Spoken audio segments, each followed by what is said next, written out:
A Christmas Carol by Charles Dickens. Read by Sam Marshall. Stave 1. Marley's Ghost. Marley was dead, to begin with.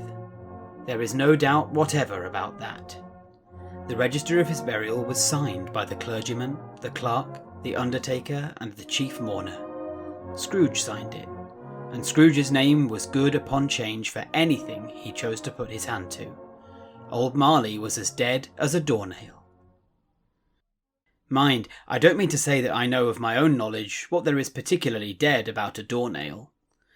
I might have been inclined myself to regard a coffin nail as the deadest piece of ironmongery in the trade, but the wisdom of our ancestors is in the simile, and my unhallowed hand shall not disturb it, or the country's done for. You will therefore permit me to repeat, emphatically, that Marley was as dead as a doornail. Scrooge knew he was dead? Of course he did. How could it be otherwise? Scrooge and he were partners for I don't know how many years. Scrooge was his sole executor, his sole administrator, his sole assign, his sole residuary legatee, his sole friend, and sole mourner.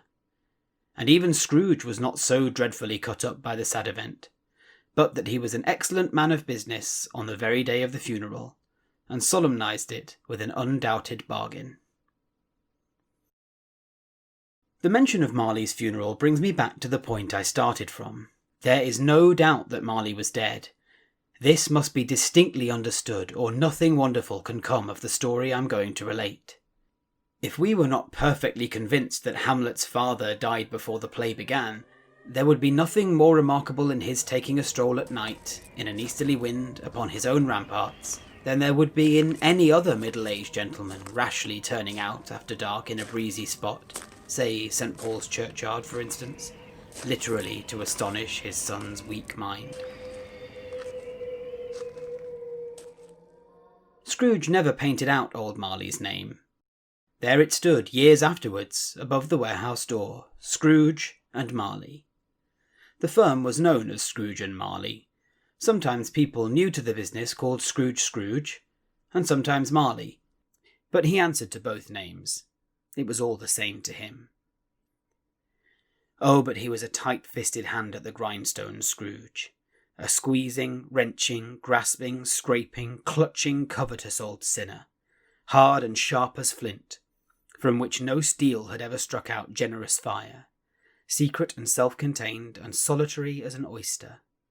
The coal within him froze his old features, nipped his pointed nose, shrivelled his cheek, stiffened his gait, made his eyes red, his thin lips blue, and spoke out shrewdly in his grating voice. A frosty rime was on his head, and on his eyebrows and his wiry chin. He carried his own low temperature always about with him. He iced his office in the dog days, and didn't thaw it 1 degree at Christmas. External heat and cold had little influence on Scrooge. No warmth could warm, no wintry weather chill him. No wind that blew was bitterer than he, no falling snow was more intent upon its purpose, no pelting rain less open to entreaty. Foul weather didn't know where to have him. The heaviest rain and snow and hail and sleet could boast of the advantage over him in only one respect. They often came down handsomely, and Scrooge never did. Nobody ever stopped him in the street to say, with gladsome looks, "My dear Scrooge, how are you? When will you come to see me?" No beggars implored him to bestow a trifle. No children asked him what it was o'clock. No man or woman ever once in all his life inquired the way to such and such a place of Scrooge. Even the blind men's dogs appeared to know him, and when they saw him coming on would tug their owners into doorways and up courts, and then would wag their tails as though they said, "No eye at all is better than an evil eye, dark master." But what did Scrooge care? It was the very thing he liked. To edge his way along the crowded paths of life, warning all human sympathy to keep its distance, was what the knowing ones call nuts to Scrooge. Once upon a time, of all the good days in the year on Christmas Eve, old Scrooge sat busy in his counting house. It was cold, bleak, biting weather, foggy withal. and he could hear the people in the court outside go wheezing up and down, beating their hands upon their breasts and stamping their feet upon the pavement stones to warm them. The city clocks had only just gone 3, but it was quite dark already. It had not been light all day, and candles were flaring in the windows of the neighbouring offices, like ruddy smears upon the palpable brown air. The fog came pouring in at every chink and keyhole, and was so dense without that although the court was of the narrowest, the houses opposite were mere phantoms. To see the dingy cloud come drooping down, obscuring everything, one might have thought that nature lived hard by and was brewing on a large scale. The door of Scrooge's counting-house was open that he might keep his eye upon his clerk, who, in a dismal little cell beyond, a sort of tank, was copying letters. Scrooge had a very small fire, but the clerk's fire was so very much smaller that it looked like one coal. But he couldn't replenish it, for Scrooge kept the coal box in his own room. So the clerk put on his white comforter and tried to warm himself at the candle, in which effort, not being a man of strong imagination, he failed. "A Merry Christmas, Uncle! God save you!" cried a cheerful voice. It was the voice of Scrooge's nephew, who came upon him so quickly that this was the first intimation he had of his approach. "Bah!" said Scrooge. "Humbug!" He had so heated himself with rapid walking in the fog and frost, this nephew of Scrooge's, that he was all in a glow. His face was ruddy and handsome, his eyes sparkled, and his breath smoked again. "Christmas a humbug, Uncle?" said Scrooge's nephew. "You don't mean that, I am sure." "I do," said Scrooge. "Merry Christmas! What right have you to be merry? What reason have you to be merry? You're poor enough." "Come then," returned the nephew gaily. "What right have you to be dismal? What reason have you to be morose? You're rich enough." Scrooge, having no better answer ready on the spur of the moment, said "Bah!" again, and followed it up with "Humbug." "Don't be cross, Uncle," said the nephew. "What else can I be?" returned the uncle, "when I live in such a world of fools as this? Merry Christmas!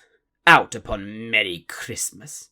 What's Christmas time to you but a time for paying bills without money? A time for finding yourself a year older but not an hour richer? A time for balancing your books and having every item in 'em through a round dozen of months presented dead against you? If I could work my will," said Scrooge indignantly, "every idiot who goes about with Merry Christmas on his lips should be boiled with his own pudding and buried with a stake of holly through his heart. He should." "Uncle," pleaded the nephew. "Nephew," returned the uncle sternly, "keep Christmas in your own way, and let me keep it in mine." "Keep it?" repeated Scrooge's nephew. "But you don't keep it." "Let me leave it alone, then," said Scrooge. "Much good it may do you. Much good it has ever done you." "There are many things from which I might have derived good, by which I have not profited, I dare say," returned the nephew. "Christmas among the rest. But I am sure I have always thought of Christmas time, when it's come around, apart from the veneration due to its sacred name and origin, if anything belonging to it can be apart from that, as a good time, a kind, forgiving, charitable, pleasant time, the only time I know of in the long calendar of the year, when men and women seem by one consent to open their shut-up hearts freely, and to think of people below them as if they were really fellow passengers to the grave, and not another race of creatures bound on other journeys. And therefore, Uncle, though it has never put a scrap of gold or silver in my pocket, I believe that it has done me good, and will do me good, and I say, God bless it." The clerk in the tank involuntarily applauded. Becoming immediately sensible of the impropriety, he poked the fire, and extinguished the last frail spark forever. "Let me hear another sound from you," said Scrooge, "and you'll keep your Christmas by losing your situation. You're quite a powerful speaker, sir," he added, turning to his nephew. "I wonder you don't go into Parliament." "Don't be angry, Uncle. Come, dine with us tomorrow." Scrooge said that he would see him. Yes, indeed he did. He went the whole length of the expression, and said that he would see him in that extremity first. But why? Cried Scrooge's nephew. Why? Why did you get married? Said Scrooge. Because I fell in love. Because you fell in love, growled Scrooge, as if that were the only one thing in the world more ridiculous than a Merry Christmas. Good afternoon. Nay, uncle, but you never came to see me before that happened. Why give it as a reason for not coming now? Good afternoon, said Scrooge. I want nothing from you. I ask nothing of you. Why can we not be friends? Good afternoon, said Scrooge. I am sorry with all my heart to find you so resolute. We have never had any quarrel to which I have been a party, but I have made the trial in homage to Christmas, and I'll keep my Christmas humour to the last. So, a Merry Christmas, uncle. Good afternoon, said Scrooge. And a Happy New Year. Good afternoon, said Scrooge. His nephew left the room without an angry word, notwithstanding. He stopped at the outer door to bestow the greetings of the season on the clerk, who, cold as he was warmer than Scrooge, for he returned them cordially. There's another fellow, muttered Scrooge, who overheard him. My clerk, with 15 shillings a week, and a wife and family, talking about a Merry Christmas. I'll retire to Bedlam. This lunatic, in letting Scrooge's nephew out, had let 2 other people in. They were portly gentlemen, pleasant to behold, and now stood with their hats off in Scrooge's office. They had books and papers in their hands, and bowed to him. Scrooge and Marley's, I believe, said one of the gentlemen, referring to his list. Have I the pleasure of addressing Mr. Scrooge or Mr. Marley? Mr. Marley has been dead these 7 years, Scrooge replied. He died 7 years ago this very night. We have no doubt his liberality is well represented by his surviving partner, said the gentleman, presenting his credentials. It certainly was, for they had been 2 kindred spirits. At the ominous word liberality, Scrooge frowned and shook his head, and handed the credentials back. At this festive season of the year, Mr. Scrooge, said the gentleman, taking up a pen, it is more than usually desirable that we should make some slight provision for the poor and destitute, who suffer greatly at the present time. Many thousands are in want of common necessities. Hundreds of thousands are in want of common comforts, sir. Are there no prisons? Asked Scrooge. Plenty of prisons, said the gentleman, laying down the pen again. And the union workhouses? Demanded Scrooge. Are they still in operation? They are, still, returned the gentleman. I wish I could say they were not. The treadmill and the poor law are in full vigour, then? Said Scrooge. Both very busy, sir. Oh, I was afraid from what you said at first that something had occurred to stop them in their useful course, said Scrooge. I am very glad to hear it. Under the impression that they scarcely furnish Christian cheer of mind or body to the multitude, returned the gentleman, a few of us are endeavouring to raise a fund to buy the poor some meat and drink and means of warmth. We choose this time because it is a time of all others when want is keenly felt and abundance rejoices. What shall I put you down for? Nothing, Scrooge replied. You wish to be anonymous? I wish to be left alone, said Scrooge. Since you ask me what I wish, gentlemen, that is my answer. I don't make merry myself at Christmas, and I can't afford to make idle people merry. I help to support the establishments I have mentioned. They cost enough, and those who are badly off must go there. Many can't go there, and many would rather die. If they would rather die, said Scrooge, they had better do it, and decrease the surplus population. Besides, I don't know that. But you might know it, observed the gentleman. It's not my business, Scrooge returned. It's enough for a man to understand his own business and not to interfere with other people's. Mine occupies me constantly. Good afternoon, gentlemen. Seeing clearly that it would be useless to pursue their point, the gentleman withdrew. Scrooge resumed his labours with an improved opinion of himself, and in a more facetious temper than was usual with him.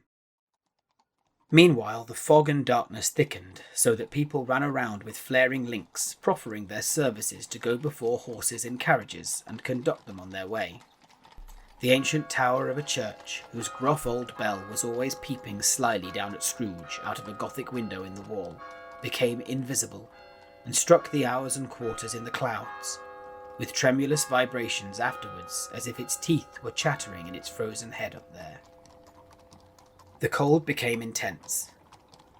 In the main street, at the corner of the court, some labourers were repairing the gas pipes, and had lighted a great fire in a brazier, round which a party of ragged men and boys were gathered, warming their hands and winking their eyes before the blaze in rapture. The water plug, being left in solitude, its overflowings sullenly congealed and turned to misanthropic ice. The brightness of the shops, where holly sprigs and berries crackled in the lamp heat of the windows, made pale faces ruddy as they passed. Poulterers' and grocers' trades became a splendid joke, a glorious pageant with which it was next to impossible to believe that such dull principles as bargain and sale had anything to do. The Lord Mayor, in the stronghold of the mighty mansion house, gave orders to his 50 cooks and butlers to keep Christmas as a Lord Mayor's household should, and even the little tailor, whom he had fined 5 shillings on the previous Monday for being drunk and bloodthirsty in the streets, stirred up tomorrow's pudding in his garret, while his lean wife and the baby sallied out to buy the beef. Foggier yet, and colder. Piercing, searching, biting cold. If the good St. Dunstan had but nipped the evil spirit's nose with a touch of such weather as that, instead of using his familiar weapons, then indeed he would have roared to lusty purpose. The owner of one scant young nose, gnawed and mumbled by the hungry cold as bones are gnawed by dogs, stooped down at Scrooge's keyhole to regale him with a Christmas carol.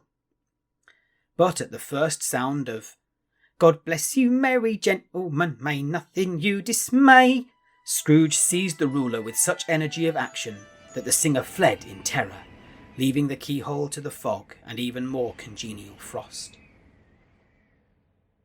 At length the hour of shutting up the counting-house arrived.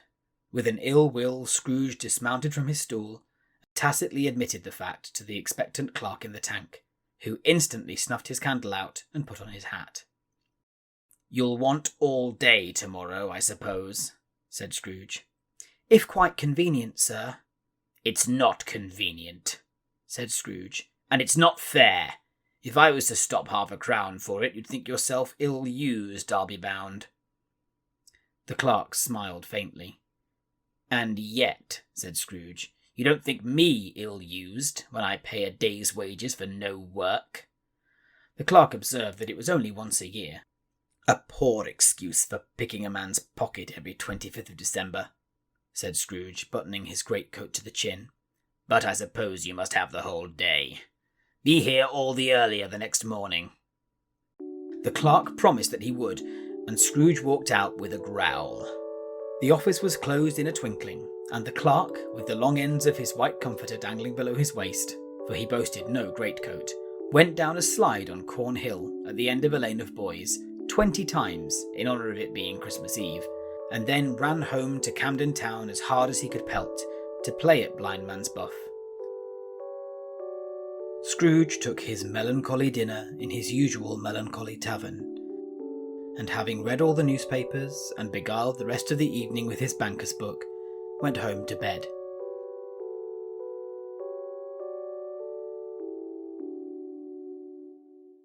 He lived in chambers which had once belonged to his deceased partner.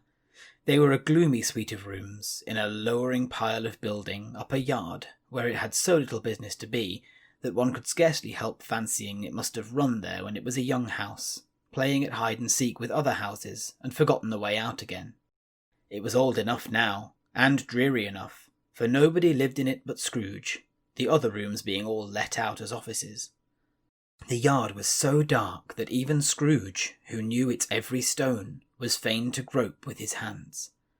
The fog and frost so hung about the old gateway of the house that it seemed as if the genius of the weather sat in mournful meditation on the threshold. Now, it is a fact that there was nothing at all particular about the knocker on the door, except that it was very large. It is also a fact that Scrooge had seen it, night and morning, during his whole residence in that place. Also, that Scrooge had as little of what is called fancy about him as any man in the City of London, even including the corporation, alderman and livery. Let it also be borne in mind that Scrooge had not bestowed one thought on Marley since his last mention of his 7 years dead partner that afternoon. And then, let any man explain to me, if he can, how it happened that Scrooge, having his key in the lock of the door, saw in the knocker, without its undergoing any intermediate process of change, not a knocker, but Marley's face. Marley's face. It was not in impenetrable shadow, as the rest of the objects in the yard were, but had a dismal light about it, like a bad lobster in a dark cellar. It was not angry or ferocious, but looked at Scrooge as Marley used to look, with ghostly spectacles turned up on its ghostly forehead. The hair was curiously stirred, as if by breath or hot air. Though the eyes were wide open, they were perfectly motionless. That and its livid colour made it horrible, but its horror seemed to be in spite of the face and beyond its control, rather than a part of its own expression. As Scrooge looked fixedly at this phenomenon, it was a knocker again. To say that he was not startled, or that his blood was not conscious of a terrible sensation to which it had been a stranger from infancy, would be untrue. But he put his hand upon the key he had relinquished, turned it sturdily, walked in, and lighted his candle.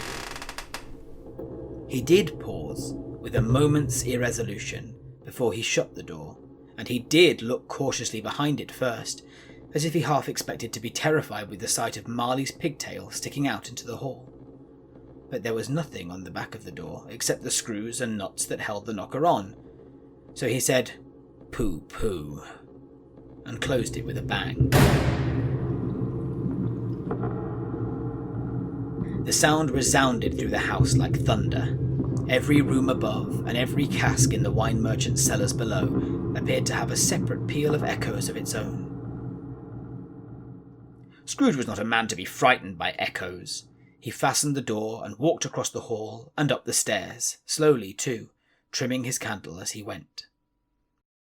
Now, you may talk vaguely about driving a coach and six up a good old flight of stairs, or through a bad young Act of Parliament, but I mean to say you might have got a hearse up that staircase, and taken it broadwise, with the splinter bar towards the wall and the door towards the balustrades, and done it easy. There was plenty of width for that, and room to spare, which is perhaps the reason why Scrooge thought he saw a locomotive hearse going on before him in the gloom. Half a dozen gas lamps out of the street wouldn't have lighted the entry too well, so you may suppose that it was pretty dark with Scrooge's dip. Up Scrooge went, not caring a button for that. Darkness is cheap, and Scrooge liked it. But before he shut his heavy door, he walked through his rooms to see that all was right. He had just enough recollection of the face to desire to do that. Sitting room, bedroom, lumber room, all as they should be. Nobody under the table, nobody under the sofa. A small fire in the grate, spoon and basin ready, and the little saucepan of gruel, Scrooge had a cold in his head, upon the hob.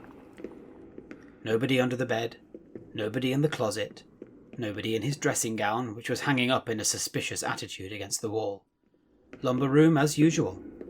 Old fireguard, old shoes, 2 fish baskets, washing stand on 3 legs, and a poker. Quite satisfied, he closed his door and locked himself in.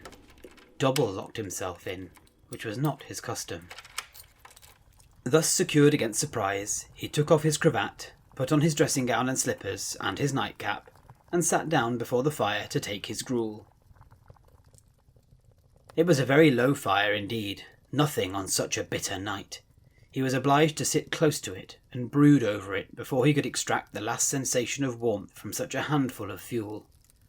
The fireplace was an old one, built by some Dutch merchant long ago, and paved all around with quaint Dutch tiles designed to illustrate the scriptures. There were Cains and Abels, Pharaoh's daughters, queens of Sheba, angelic messengers descending through the air on clouds like feather beds, Abrahams, Belshazzars, apostles putting off to sea in butter boats, hundreds of figures to attract his thoughts. And yet that face of Marley, 7 years dead, came like the ancient prophet's rod and swallowed up the whole. If each smooth tile had been a blank at first, with power to shape some picture on its surface from the disjointed fragments of his thoughts, there would have been a copy of old Marley's head on every one. "Humbug," said Scrooge, and walked across the room. After several turns, he sat down again.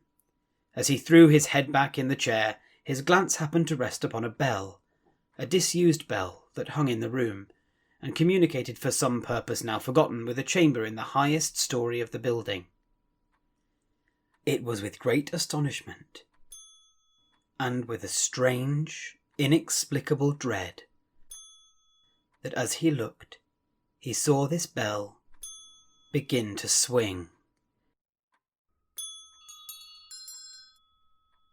It swung so softly in the outset that it scarcely made a sound.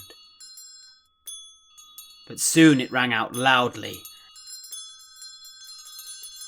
and so did every bell in the house.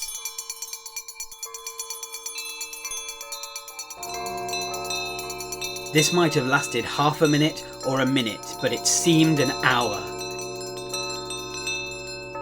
The bells ceased as they had begun, together. They were succeeded by a clanking noise deep down below, as if some person were dragging a heavy chain over the casks in the wine merchant's cellar. Scrooge then remembered to have heard that ghosts in haunted houses were described as dragging chains. The cellar door flew open with a booming sound, and then he heard the noise much louder on the floors below, then coming up the stairs, then coming straight towards his door. "It's humbug still," said Scrooge. "I won't believe it." His colour changed, though, when, without a pause, it came on through the heavy door and passed into the room before his eyes.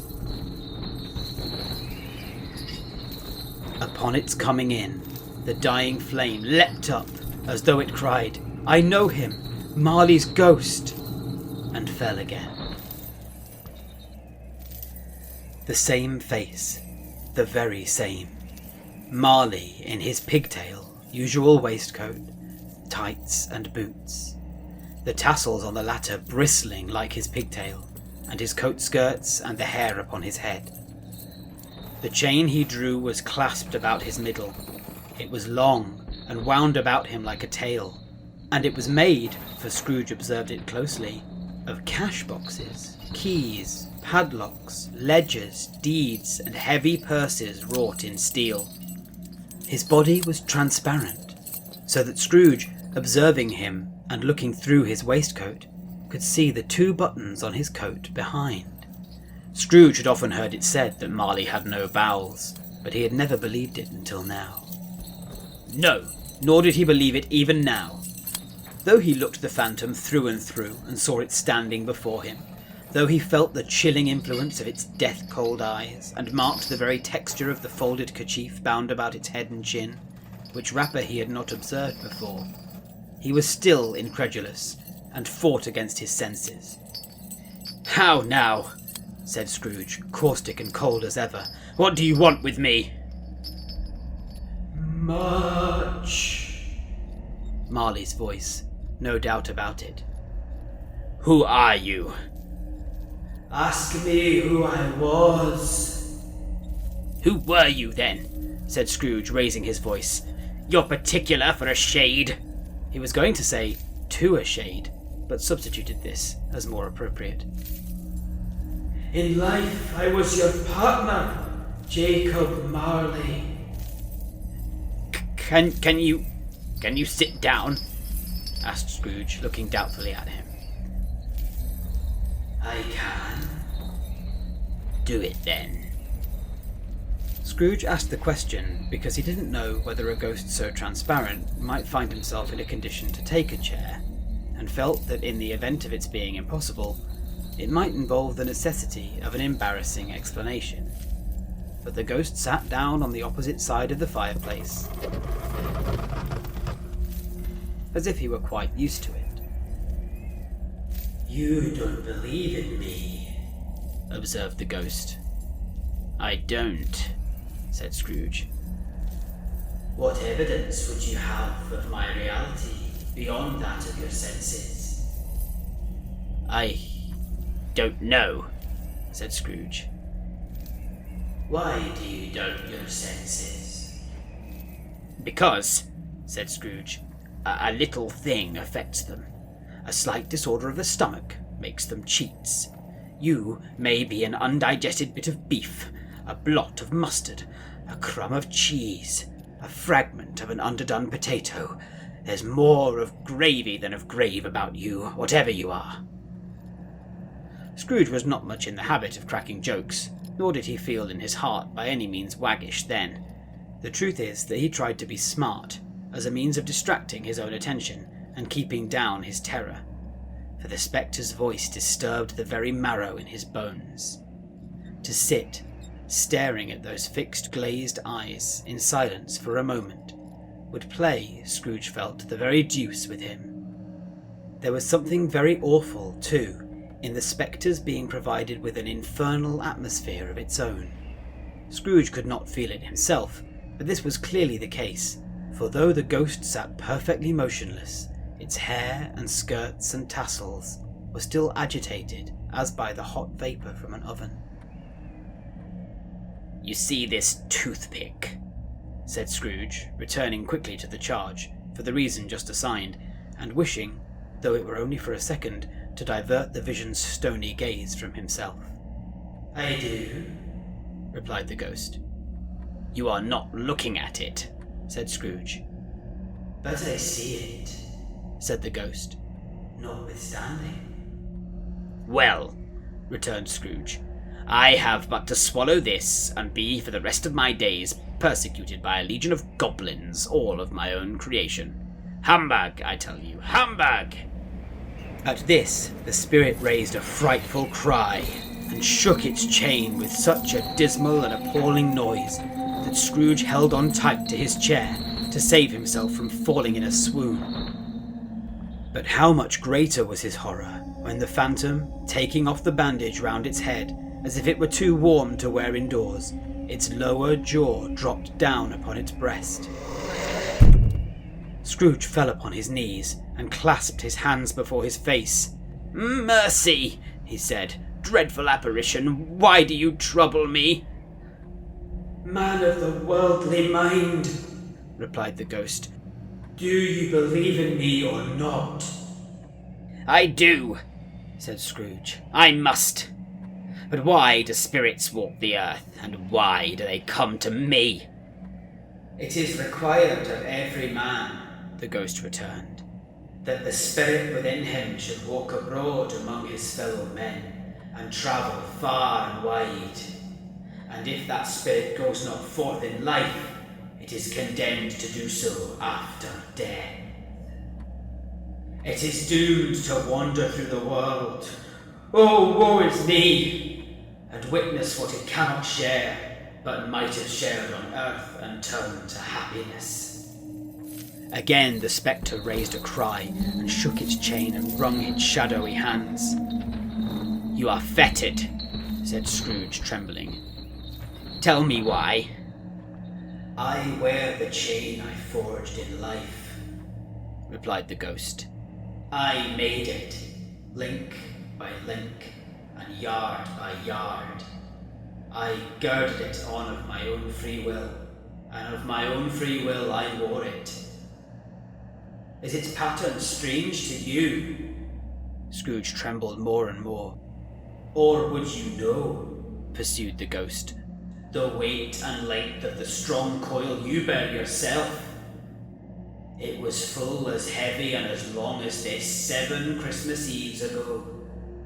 You have laboured on it since. It is a ponderous chain, Scrooge glanced about him on the floor, in the expectation of finding himself surrounded by some 50 or 60 fathoms of iron cable, but he could see nothing. "Jacob," he said imploringly. "Oh, Jacob Marley, tell me more. Speak comfort to me, Jacob." "I have none to give," the ghost replied.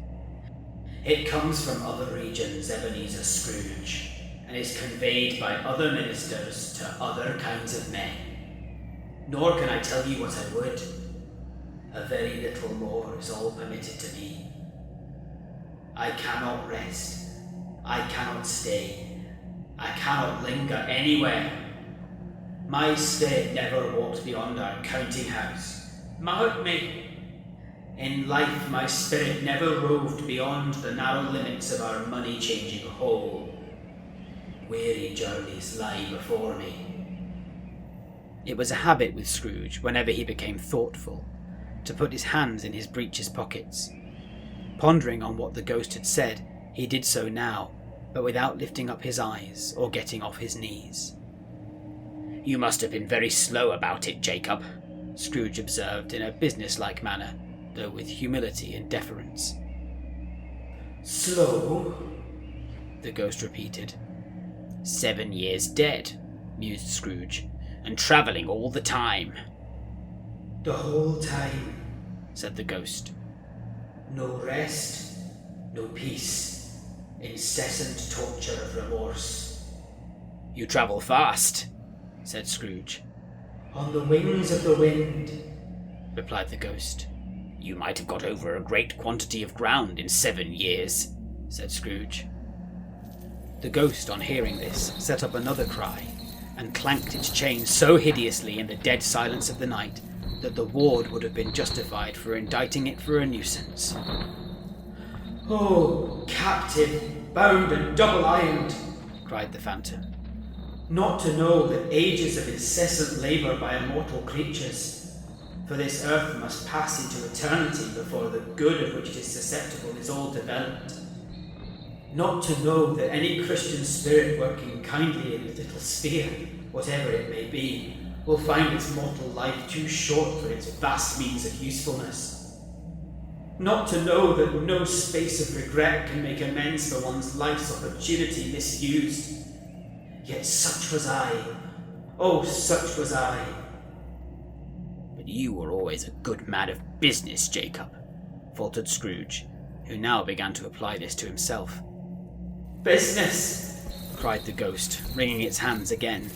"Mankind was my business. The common welfare was my business. Charity, mercy, forbearance, and benevolence were all my business.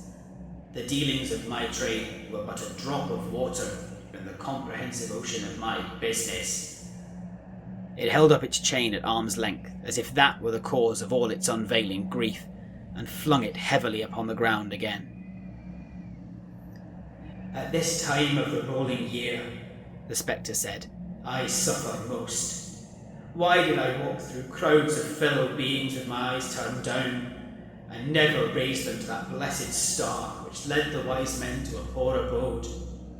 Were there no poor homes to which its light would have conducted me?" Scrooge was very much dismayed to hear the spectre going on at this rate, and began to quake exceedingly. "Hear me," cried the ghost. "My time is nearly gone." "I will," said Scrooge, "but don't be hard upon me. Don't be flowery, Jacob, pray." "How is it that I appear before you in a shape that you can see? I may not tell. I have sat invisible beside you many and many a day." It was not an agreeable idea. Scrooge shivered and wiped the perspiration from his brow. "That is no light part of my penance," pursued the ghost. "I am here tonight to warn you that you have yet a chance and hope of escaping my fate, Ebenezer." "You were always a good friend to me," said Scrooge. "Thank ye." "You will be haunted," resumed the ghost, "by 3 spirits." Scrooge's countenance fell almost as low as the ghost's had done. Is that the chance and hope you mentioned, Jacob? He demanded in a faltering voice. It is. I think I'd rather not, said Scrooge. Without their visits, said the ghost, you cannot hope to shun the path I tread. Expect the first tomorrow, when the bell tolls 1. Couldn't I take 'em all at once and have it over, Jacob? Hinted Scrooge. Expect the second on the next night at the same hour. The third upon the next night, when the last stroke of 12 has ceased to vibrate. Look to see me no more, and look that, for your own sake, you remember what has passed between us. When it had said these words, the spectre took its wrapper from the table and bound it round its head as before. Scrooge knew this by the smart sound its teeth made when the jaws were brought together by the bandage. He ventured to raise his eyes again and found his supernatural visitor confronting him in an erect attitude, with its chain wound over and about its arm. The apparition walked backward from him, and at every step it took, the window raised itself a little, so that when the spectre reached it, it was wide open. It beckoned Scrooge to approach, which he did. When they were within 2 paces of each other, Marley's ghost held up its hand, warning him to come no nearer. Scrooge stopped, not so much in obedience as in surprise and fear, for on the raising of the hand he became sensible of confused noises in the air, incoherent sounds of lamentation and regret, wailings inexpressibly sorrowful and self-accusatory. The spectre, after listening for a moment, joined in the mournful dirge and floated out upon the bleak, dark night. Scrooge followed to the window, desperate in his curiosity. He looked out. The air was filled with phantoms, wandering hither and thither in restless haste, and moaning as they went. Every one of them wore chains like Marley's ghost. Some few, they might be guilty governments, were linked together. None were free. Many had been personally known to Scrooge in their lives. He had been quite familiar with one old ghost in a white waistcoat, with a monstrous iron safe attached to its ankle, who cried piteously at being unable to assist a wretched woman with an infant, whom it saw below upon a doorstep. The misery with them all was clearly that they sought to interfere, for good, in human matters, and had lost the power forever. Whether these creatures faded into mist, or mist enshrouded them, he could not tell. But they and their spirit voices faded together, and the night became as it had been when he walked home.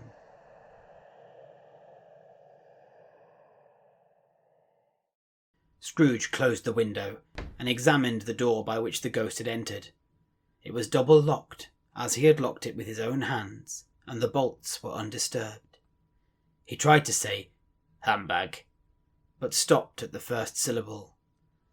And being, from the emotion he had undergone, or the fatigues of the day, or his glimpse of the invisible world, or the dull conversation of the ghost, or the lateness of the hour, much in need of repose, went straight to bed, without undressing, and fell asleep upon the instant.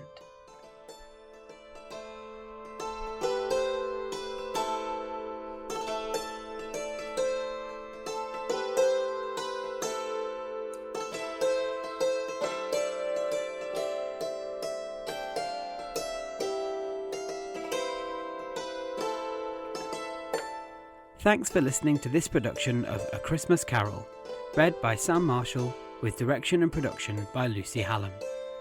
If you're enjoying the story, we'd love for you to check out our charity fundraiser. We're raising money for the Framework Housing Association, which provides housing, health, employment and care services to people experiencing housing insecurity or with other associated needs. They do incredible work empowering vulnerable people, and we hope to raise £100, which is enough for 2 packs of essentials for people moving into new homes. Links to our Just Giving page, as well as our snazzy website, are in the description of this episode. Thank you very much. The music you're hearing now is We Three Kings by Artists for Christmas. See you tomorrow for episode 2.